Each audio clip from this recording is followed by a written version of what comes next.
Hey, welcome back once again in this ongoing series of the course उत्साह, जिसमें हम class 12th के math के सिलेबस को कवर कर रहे हैं। इसमें हम चैप्टर नंबर 4 यानी कि डिटरमिनेंट के 3 लेक्चर्स कंप्लीट कर लिए हैं और हमारा थ्योरी पोर्शन कंप्लीट हो चुका है। आज हम उस चैप्टर के ऊपर बेस्ड कुछ प्रॉब्लम्स डिस्कस करने वाले हैं और ये प्रॉब्लम्स बिल्कुल इजी प्रॉब्लम्स हैं, आपके NCERT बुक से लिए गए हैं और कुछ क्वेश्चंस JEE मेन से पूछे गए क्वेश्चंस हैं, कुछ means only 2 questions JEE main से पूछे गए क्वेश्चंस हैं। So let's see what are the problems and how do we solve it. तो जो फर्स्ट क्वेश्चन है यहाँ पे we have to prove it by using the properties of determinant, जहाँ पे ये डिटरमिनेंट आपके पास दिख रहा है और हमें प्रूव करना है कि वो है 1 + a² + b² the whole cube. अब जैसा कि मैंने लास्ट क्लास में आपको थोड़ा सा हिंट भी दिया था कि अगर हमें राइट हैंड साइड कुछ प्रूव करना है, that is non zero number prove करना है, सो हमें ये दिमाग में रखना है कि जब हम प्रॉपर्टी अप्लाई करें तो हमारा टारगेट ये होना चाहिए कि किसी एक रो या किसी एक कॉलम में हमारे पास मैक्सिमम नंबर ऑफ ज़ीरोज़ आ जाएँ और उसके बाद उसे एक्सपैंड करना हमारे लिए ईजी हो जाता है। तो इसी बात को ध्यान में रखते हुए हम यहाँ पे अपना सोल्यूशन प्रोसीड करेंगे। तो यहाँ देखिए जो पहले ये दे रखा है इसको हम मान लेते हैं कि वो डेल्टा है और इसको मैं लिख दूँ पहले। अब आप देखिए यहाँ पे राइट हैंड साइड में 1 + a² + b² वाला टर्म 3 बार चाहिए, तो क्या हम एक बार भी ला सकेंगे? आप यहाँ पे ऑब्जर्व कीजिए कि अगर मैं इस 1 + a² - b² किसी एक एलिमेंट पे आप फोकस करोगे तो बाकी सारे एलिमेंट्स उस रो के अपने आप मैनेज हो जाएंगे। प्रॉपर्टी पे आधारित क्वेश्चंस का सेटअप कुछ वैसा ही किया जाता है। तो वहाँ 1 + a² - b² को ध्यान में रखिए और यहाँ देखिए कि 1 + a² + b² यहाँ से कैसे आ सकता है। सो ऑफ कोर्स अगर यहाँ पे मैं 2b² ऐड कर दूँ तो हमारा काम बन सकता है और 2b² ऐड करने के लिए हमें साथ ही किसी कॉलम को यूज़ करना पड़ेगा या फिर किसी रो को यूज़ करना पड़ेगा। सो लेट्स यूज़ रो, क्योंकि यहाँ पे 2b मौजूद है तो 2b में b मल्टीप्लाई करके इसमें ऐड कर दूँ तो हमारा काम बन सकता है। और इसी को ध्यान में रखते हुए हम क्या ऑपरेशन करेंगे, R1 गेट्स R1 + BR3। ऐसा करते ही हमारा अब जो डिटरमिनेंट आएगा, बिकॉज ऐसा करने से डिटरमिनेंट की वैल्यू चेंज नहीं होगी, so we'll just write the same determinant but इसके एलिमेंट्स कुछ इस तरीके से देखेंगे, 1 + a² + b²। और यहाँ चूँकि आपने 2ab रखा है पहले से एंड इसमें आप b मल्टीप्लाई करके ऐड करो, यू विल गेट 0। और यहाँ -2b में आप देखिए हो क्या रहा है, -2b minus, because you are actually plus not minus, plus b times this quantity, तो ये हो जाएगा b - a² b - b³। जिससे आप इसको अब आगे सिंप्लीफाई करोगे, so what you get is -b - a² b - b³ and फिर से आप इसमें से -b कॉमन लोगे तो ये मिलेगा 1 + a² + b²। So why not we can write this simplest version of it, तो ये हो जाएगा -b टाइम्स 1 + a² + b²। बाकी के टर्म्स वैसे ही। अब आप आसानी से देख सकते हो कि हम यहाँ से फर्स्ट रो में से 1 + a² + b² को आसानी से कॉमन ले सकते हैं। लेट्स टेक इट कॉमन और यहाँ पे मैं इसको इसी स्टेप में कर देता हूँ। यहाँ 1 + a² + b² कॉमन ले लिया, इसका मतलब यहाँ पे केवल बचेगा 1, यहाँ पे 0 और यहाँ पे -b। So let me write it, this is going to be 1, यहाँ 0 और यहाँ -b। अब आप यहाँ ध्यान दीजिए कि क्या एक बार और हम 1 + a² + b² कॉमन ला सकते हैं। यहाँ देखिए ये जो आपके पास सेंटर में टर्म दिख रहा है इसको टारगेट में रखते हैं और इसको यहाँ पे 1 + a² + b² लाने का प्रयास करते हैं। तो इसके लिए यूज़ क्या करना पड़ेगा, या तो कॉलम 2, कॉलम 3 या फिर रो 3। कॉलम 3 यूज़ करने में एक प्रॉब्लम है कि अगर मैं इसमें कोई भी, जैसे कि a मल्टीप्लाई करके इसमें ऐड करना होता तो 1 + a² + b² आता, इसमें आप a मल्टीप्लाई करके जब कॉलम 2 में ऐड करोगे you will get this thing disturb. जो पहले से 0 हो चुका है जो टर्म, उसे हम डिस्टर्ब नहीं करना चाहेंगे। So we will use R3। सो क्या लिखना चाहिए मैं, R2 - a times R3। So what we get is delta is equal to 1 + a² + b², और यहाँ मिल जाएगा आपको 1 0 negative b as it is, that is going to be 0 because इसमें a मल्टीप्लाई करके सब्ट्रैक्ट किया जा रहा है। यहाँ हो जाएगा 1 plus a square plus b square, और यहाँ पे 2a के साथ मीन्स 2a में से हम ये सब्ट्रैक्ट कर रहे हैं a times 1 minus a square plus b square, it means 2a minus a is a, and then ये टर्म जो होगा इनफैक्ट यहाँ पे है minus b square, so I think I have written it wrong, और यहाँ पे भी हो जाएगा नेगेटिव ऑफ बी स्क्वायर, और इससे हमारा काम अब इजी बन जाएगा, ये हो जाएगा 1 plus A square plus B square. So यहाँ मिलना चाहिए a times 1 plus A square plus B square, and again you can see very clearly कि सेकेंड रो में से 1 plus A square plus B square common लिया जा सकता है, बाकी थर्ड रो तो वैसे ही रह जाएगा। So if I take it common, what I get is delta 1 plus a square plus b square the whole square, and we are left with this thing 1 0 negative b, then 0 1 a, and finally 2b negative 2a 1 minus a square minus b square। एक बार फिर से क्या हम 1 plus A square plus B square का 1 plus A square plus B square common ले सकते हैं? कैसे? हम इस टर्म पे टारगेट करेंगे, और यहाँ पे अब नेगेटिव ए स्क्वायर को अगर हमें ए स्क्वायर लाना है तो हमें 2a स्क्वायर ऐड करना पड़ेगा, एंड देन उस तरीके से 2b स्क्वायर ऐड करना पड़ेगा। सो 2a स्क्वायर और 2b स्क्वायर ऐड करना है, सो यहाँ नेगेटिव 2a इसके साथ ही कॉलम में है और 2b यहाँ पे, तो हम लिख सकते हैं क्या, column 3 gets what, C3 and plus B times C1 but minus A times C2, and so what we get now, delta is 1 plus A square plus B square the whole square पहले से था, और यहाँ बन जाएगा 1 0।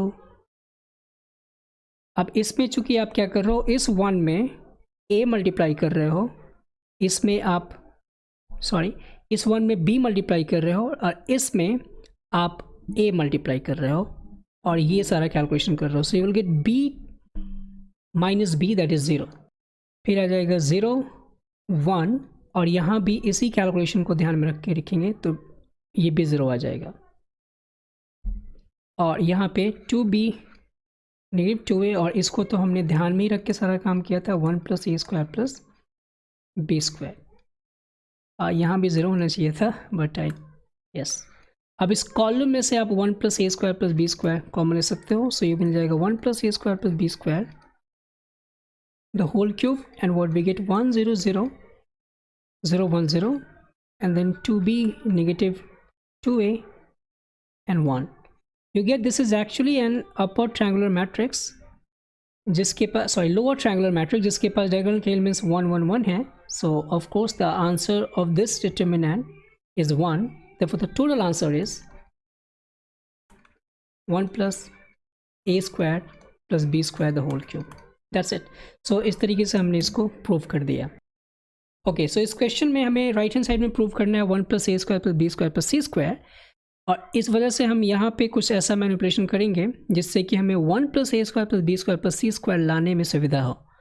यहाँ ध्यान दीजिए, किसी भी आप रो को ऑब्जर्व कीजिए, मान लीजिए 1 प्लस ए स्क्वायर यहाँ पे फर्स्ट एलिमेंट को हमने ऑब्जर्व किया फर्स्ट रो में, तो इसके नीचे या फिर इसके अगल बगल में बी स्क्वायर और सी स्क्वायर तो कहीं दिख ही नहीं रहा, तो हमें बी स्क्वायर और सी स्क्वायर लाने के लिए कुछ ऐसा हमें तिग्रम लगाना पड़ेगा ताकि हम एक term at least 1 plus A square plus B square plus C square ला सकें, और उसके बाद अगर एक टर्म पे हमारा फोकस सही है तो बाकी सारे टर्म उस रो या कॉलम के अपने आप मैनेज हो जाते हैं।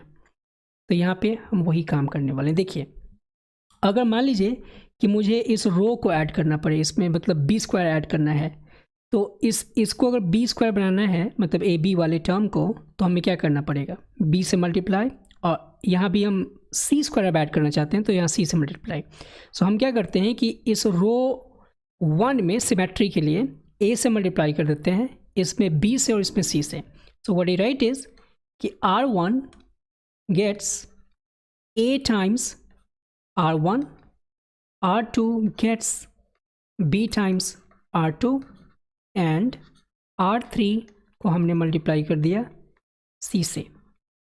इससे होगा क्या कि आपने जैसे ही किसी रो को किसी नंबर से मल्टीप्लाई किया होगा, डिटर्मिनेंट उतना टाइम चेंज हो चुका होगा। तो उसको कॉम्पेंसेट करने के लिए हम पूरे डिटर्मिनेंट को फिर ए से डिवाइड करेंगे, बी से डिवाइड करेंगे और सी से डिवाइड करेंगे। सो इकट्ठा हम ए बी सी से यहाँ पर डिवाइड कर सकते हैं ताकि जो ये इफ़ेक्ट हुआ है वो कॉम्पेंसेट हो सके। So what we get now here is a times a square plus 1 a square b then a square c। यहाँ पे आ जाएगा a b squared then b times b squared plus 1 and then b square c and finally c square a c square b and c times c square plus 1। हमारा target क्या था कि रो के अंदर b square c square दिख जाए और यहाँ हमारा काम पूरा होता हुआ नज़र आ रहा है क्योंकि हम इस रो से और इस कॉलम से फर्स्ट कॉलम में a कॉमन आ रहा है, सेकंड कॉलम में b और थर्ड कॉलम में c। So we are getting the same thing. हम पहले कॉलम में से a कॉमन लेते रहते हैं, दूसरे कॉलम में से b और तीसरे कॉलम में से c। So what we get is कि a b c से a b c हमारा कैंसिल भी हो चुका और डिटर्मिनेंट था वो अपने उस रूप में आ चुका है जो हमें चाहिए था। अब हम क्या करेंगे, इन तीनों को ऐड कर देते हैं। So we get r1 plus r2 plus r3 and इसके बाद सारा मैं ऑटो रख देता हूँ, आप इसको देख लीजिएगा।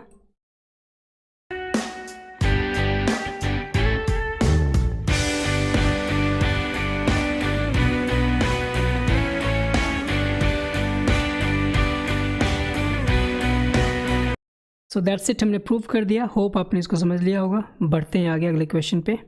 इस क्वेश्चन में पूछा गया है कि a B c are pth qth and rth term respectively of a GP, then prove that log a log b log c एक पहले कॉलम में, देन पी क्यू आर दूसरे कॉलम में एंड 1 1 1 तीसरे कॉलम में है और इस डिटर्मिनेंट की वैल्यू हमें प्रूव करनी है कि वो 0 है। So A B C pth qth and rth term है जीपी के, यानी कि a की वैल्यू है a r to the power p minus 1। अगर हमने a कैपिटल A को उस जीपी का फर्स्ट टर्म और कैपिटल R को उस जीपी का कॉमन रेशियो माना है तो similarly b is a r to the power q minus 1 and finally c is a r to the power small r minus 1। Now we have to simply plug it this values there. So ये हो जाएगा क्या, log a times r to the power p minus 1 log a times r to the power q minus 1 and finally log of a times r to the power r minus 1। और यहाँ a b c not p q r in fact पहले से है और यहाँ 1 1 1 पहले से है। अब हम क्या कर सकते हैं, इस log की प्रॉपर्टी से इसको हम दो भागों में बांट सकते हैं। पहले इस टर्म को तो हो जाएगा log a plus log r to the power p minus 1 और यहाँ p और यहाँ 1। Similarly log a plus log r to the power q minus 1 q and 1 and finally log a log r to the power r minus 1 r and 1। फिर से आप इसको determinant की property से दो डिटर्मिनेंट के सम के फॉर्म में लिख सकते हो, बिकॉज अगर एक रो या कॉलम के टर्म्स दो टर्म के सम के फॉर्म में लिखे गए हों तो उनको दो डिटर्मिनेंट के सम के फॉर्म में लिख सकता है। तो लिख सकते हैं क्या, log a पहला डिटर्मिनेंट, p q r 1 1 1 ऐसा पहला डिटर्मिनेंट में आया और दूसरे डिटर्मिनेंट के अंदर ये जो है log r to the power p minus 1 को मैं लिख सकता हूँ p माइनस 1 बाहर लेके, क्योंकि log की प्रॉपर्टी से ये पावर बाहर आ सकता है, हो जाएगा log r। सो हम हर एक टर्म को यहाँ जो log में स्थित है ये वाले टर्म्स उनको वैसे ही लिखने वाला हूँ। ये हो जाएगा p माइनस 1 टाइम्स log r, then q minus 1 टाइम्स log r and then r minus 1 टाइम्स log r और यहाँ है p q r 1 1 1। ये तो टर्म ज़ीरो हो चुका होगा क्यों ऐसा? बिकॉज यहाँ log A एंड 1 1 1 प्रोपोर्शनल है, मतलब दो कॉलम्स प्रोपोर्शनल हैं, यानी कि पहला कॉलम तीसरे कॉलम का log A टाइम्स है। तो यहाँ से ऐसे भी समझ सकते हैं कि log A जब कॉमन लेंगे फर्स्ट कॉलम से, you will get two columns identical, the column 1 and column 3, and so this is 0। अब यहाँ पे भी कुछ ऐसा ही सिस्टम बनने वाला है। ये तो 0 हो चुका है। यहाँ से log R जैसे ही मैं कॉमन लूँगा, what we get is P - 1 P1, Q - 1 Q1 and R - 1 R1। और इसको अब बताने की जरूरत नहीं है कि ये भी टर्म, ये भी डिटर्मिनेंट 0 ही आ जाएगा। ऐसा क्यों? बिकॉज आप अगर इसमें ये आइडेंटिटी, नॉट आइडेंटिटी, ये ट्रांसफॉर्मेशन अगर अप्लाई करोगे, that means column 2 is column 2 minus column 3, so what you get is कि डिटर्मिनेंट की वैल्यू चेंज नहीं होगी, बट आप यहाँ पे ये तो देख पाओगे इस second row, not second row, second column and first column आपस में आइडेंटिकल बन चुके होंगे, like this P - 1 Q - 1 R - 1, this is also P - 1 Q - 1 R - 1, this is 1 1 1, and you get that this is also 0. Therefore we have proved it that this is 0. Let's move to the next question. ये आपके NCERT book का question है। If x y z are non zero real numbers then the inverse of the matrix is. इस matrix के inverse को find करने के लिए अगर आप डिटर्मिनेंट का टेक्निक अप्लाई करोगे, so of course we have to first find the adjoint of the matrix, और उसके बाद हमें उस मैट्रिक्स के डिटर्मिनेंट से उसको डिवाइड करना पड़ेगा। क्या हम दूसरा तरीका अप्लाई कर सकते हैं इस इन्वर्स को फाइंड करने के लिए? वी नो दैट कि हम किसी मैट्रिक्स को अगर का इन्वर्स अगर फाइंड करना चाहते हैं, we can write A is equal to IA। So we know कि हमें इसको बनाना होता है I में, और इसको जो कुछ भी बन के आ जाए उसी ट्रांसफॉर्मेशन के तहत। इसको y बनाने के लिए फर्स्ट रो को हम x से डिवाइड कर सकते हैं, सेकेंड रो को y से, एंड थर्ड रो को z से, इजंट इट? बिकॉज बाकी सारे प्लेसेस पे पहले से 0 0 0 हैं, केवल वो नंबर्स जो डायगोनल्स में हैं उनको केवल 1 1 1 कर देना है। सो एक्चुअली इक्विवेलेंट मैट्रिक्स हम पाएंगे क्या? ऐसा करने से R1 gets 1/x R1, R2 gets 1/y R2, and R3 gets 1/z R3. So here what we get is 1 0 0 0 1 0 0 0 1. On the right hand side what we get is 1/x 0 0 0 1/y 0 and 0 0 1/z, and that is our inverse of the matrix, जो कि यहाँ option में ये दे रखा है A part. Alright, so let's move to the next question. Question है let A is this is the matrix, और 0 से 2 पाई के बीच में थीटा की वैल्यू स्थित है। मैं बताना है कि डिटर्मिनेंट की वैल्यू कहाँ से कहाँ तक लाई करेगी। So let's find the determinant of this matrix first. तो डिटर्मिनेंट मैं सीधे फाइंड करता हूँ without using any property of it. So let's just expand it along R1। So इस R1 के अलोंग स्पैंड करेंगे। So what we get is 1 times 1 plus sin square theta, if I'm not wrong, please check it, and then यहाँ हो जाएगा minus sin theta, और इसके लिए हो जाएगा sin square theta minus 1, no, this should be negative sin theta plus sin theta, yes, so negative sin theta plus sin theta, तो ये तो हमारा काम आसान कर गया, और यहाँ हो जाएगा +1, and this is sin square theta and +1, so ये हो जाएगा 1 plus sin square theta, in fact 2 times, ये तो 0 हो चुका है। तो हमें बताना है कि इसकी वैल्यू कहाँ से कहाँ तक लाई करेगी। ऑफ कोर्स आप यहाँ देखिए थीटा की वैल्यू 0 से 2 पाई के बीच में है, तो साइन थीटा की वैल्यू -1 से 1 तक लाई करेगी ऑफ कोर्स, इसलिए साइन स्क्वायर थीटा की वैल्यू क्योंकि स्क्वायर हो जाएगा तो वो लाई करेगा 0 से 1 के बीच में, और अगर मैं इसमें 1 ऐड करता हूँ, so what we get is कि इसकी value 1 plus sine square theta की वैल्यू 1 से 2 तक लाई करेगी। इसमें फिर 2 मल्टीप्लाई करना है, सो 2 times 1 plus sine square theta की वैल्यू 2 से 4 तक लाई करेगी, और यही हमारा डिटर्मिनेंट है, और determinant of A is just lying between 2 and 4, So it is actually including, so the answer is D part. Let's move ahead to the next question. So इस क्वेश्चन में पूछा गया the greatest value of C belongs to real number for which the system of linear equations, this is the system we have, has a non-trivial solution. तो ऐसा system जहाँ पे right hand side zero हो, यानी कि constant term सारे के सारे ज़ीरो हो, उस सिस्टम को कहा जाता है homogeneous system. Late me write it, it's called homogeneous. और यहाँ नॉन ट्रिवियल का मतलब क्या है? नॉन ट्रिवियल का मतलब जो इस सिस्टम के अवश्यम भावी और ऑब्वियस सोल्यूशन नहीं है. Obvious solution in the sense कि आप देखिए एक्स वाई जेड की वैल्यू, तो अगर राइट हैंड साइड ज़ीरो है तो ऑब्वियस सोल्यूशन तो ज़ीरो ज़ीरो होगा. So it's obvious solution is zero zero zero. So obvious solution अगर ज़ीरो ज़ीरो ज़ीरो है, इसका मतलब हमें चाहिए non obvious in the sense कि ज़ीरो ज़ीरो ज़ीरो के अलावा. तो ज़ीरो ज़ीरो ज़ीरो के अलावा जो सोल्यूशन होगा वही हमारा आंसर होना चाहिए. अब आपको ये बताना है कि C की ऐसी कौन सी मैक्सिमम वैल्यू होगी जिसके लिए इसके पास ज़ीरो ज़ीरो ज़ीरो के अलावा भी सोल्यूशन हो सकते हैं. अब जरा ये याद कीजिए कि किसी सिस्टम के पास अगर adjoint of A into B की वैल्यू नल मैट्रिक्स आती है और डिटर्मिनेंट ऑफ A की वैल्यू ज़ीरो आती है, तो उस केस में सिस्टम के पास इन्फिनाइट मेनी सोल्यूशन होंगे. और यहाँ वही केस है क्योंकि adjoint of A into B पहले से नल मैट्रिक्स आएगा because B already zero zero zero contain कर रहा है. तो ये तो पहले से ट्रू है.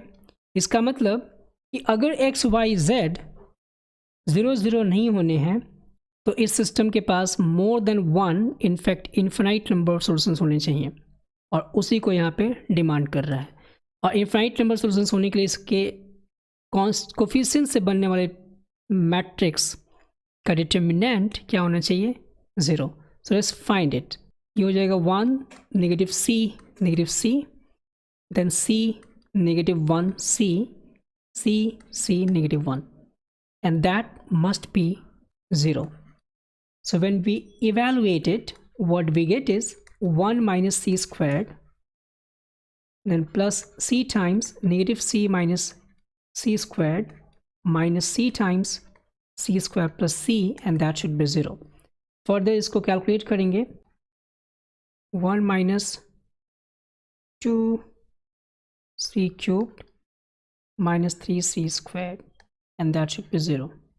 अब जितने भी ऑप्शन दे रखे हैं इसमें एक ही ऑप्शन है जो इसको सेटिस्फाई कर रहा है, बिकॉज हमें इसको ज़ीरो करने के लिए c का मान चाहिए.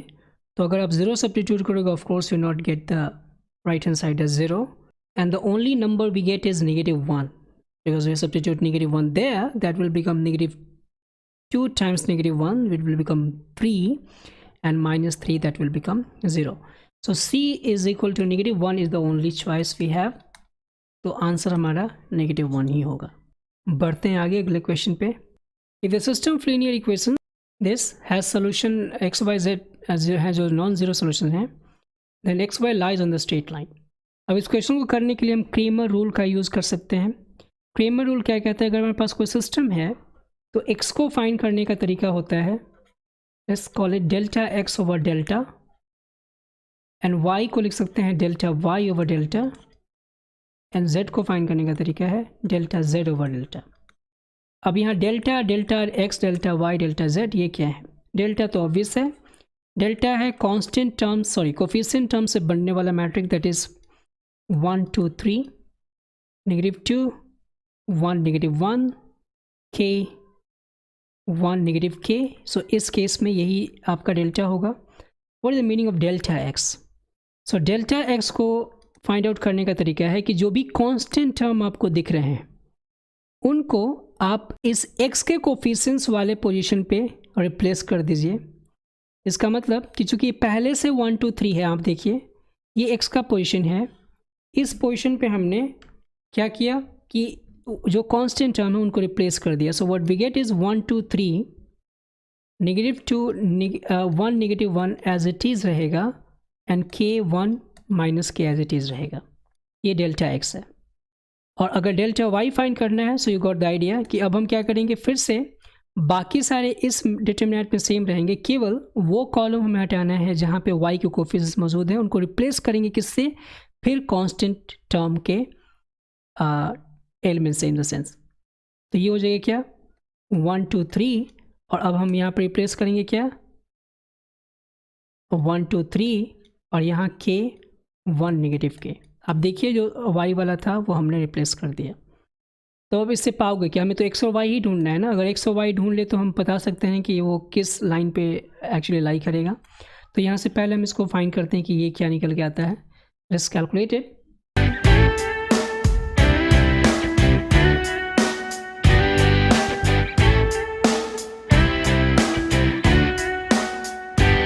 सो ये हमारा आंसर आ रहा है, मीन्स डिटर्मिनेंट की वैल्यू आ रही है -10k-5।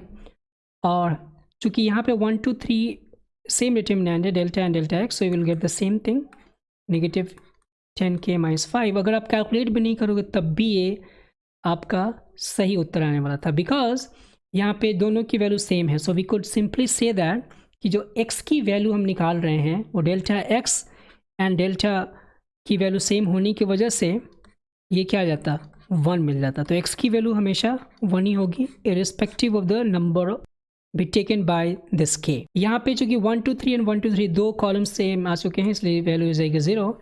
इट मीन्स y की वैल्यू हो जाएगी डेल्टा y बाई डेल्टा की वजह से 0 हो चुका होगा।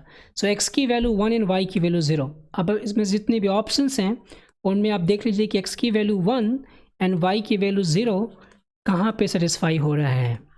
There is only one option we can see, it is on the part b here. Alright, एक दूसरा तरीका इसका हो सकता है सोचने का कि चूंकि हमें यहाँ पे 2 डायमेंशनल लाइन की बात की जा रही है, तो ऐसा कोई इक्वेशन हम बना पाएंगे क्या इनको मैनिपुलेट करके, जिससे कि वो उसमें से z कैंसिल हो सके। सो आप जरा ध्यान से देखिए, तो ये जो kz और -kz है अपने आप को निमंत्रित कर रहे हैं कि हम इनका सम कर दें। तो डायरेक्टली ऑफ कोर्स हम जब सम करेंगे, so what we get is 4x means हम first equation and third equation को ऐड कर रहे हैं। So 4x minus 3y and kz and minus kz cancel हो चुका है और राइट हैंड साइड में मिलेगा 4। And if you just bring this 4 on the left hand side, you will get the same answer here. Irrespective of whatever be the value of k and z, you will get that relation जो कि x और y के किसी value को satisfy करेगा। सो in other sense हम क्या कर रहे हैं, इनको सॉल्व कर रहे हैं इस सिस्टम को, जिसमें हम kz और kz को पहले एलिमिनेट कर देना चाहते हैं। इसका मतलब ये x और y वाला जो इक्वेशन आया है उसको बाद में हम यूज़ करके इस सेकेंड इक्वेशन के साथ x और y की वैल्यू फाइंड कर लेते हैं। लेकिन 4x minus 3y minus 4z उस इज इक्वल टू 0 उसी x और y के लाइन को रिप्रेजेंट करता है जो इनके सॉल्यूशन में आगे हमें निकलने वाले हैं। इसलिए ये हमारा आंसर बिल्कुल सही है, इस अप्रोच के द्वारा भी किया गया। तो alright, so that's it for today and that's it for this whole chapter. तो डिटर्मिनेंट हमने कंप्लीट कर लिया है। अगले लेक्चर में हम लोग स्टार्ट करने वाले हैं chapter number 5, that is continuity and differentiability. So in the next lecture we are going to continue with continuity. And by the way, अगर डिटर्मिनेंट में आपको लगता है कि मैंने कोई टॉपिक या फिर कोई कॉन्सेप्ट हो रहा हो तो आप मुझे ज़रूर बताइए कमेंट बॉक्स में। I will be more than happy to create a video on those topics separate from this course उत्साह।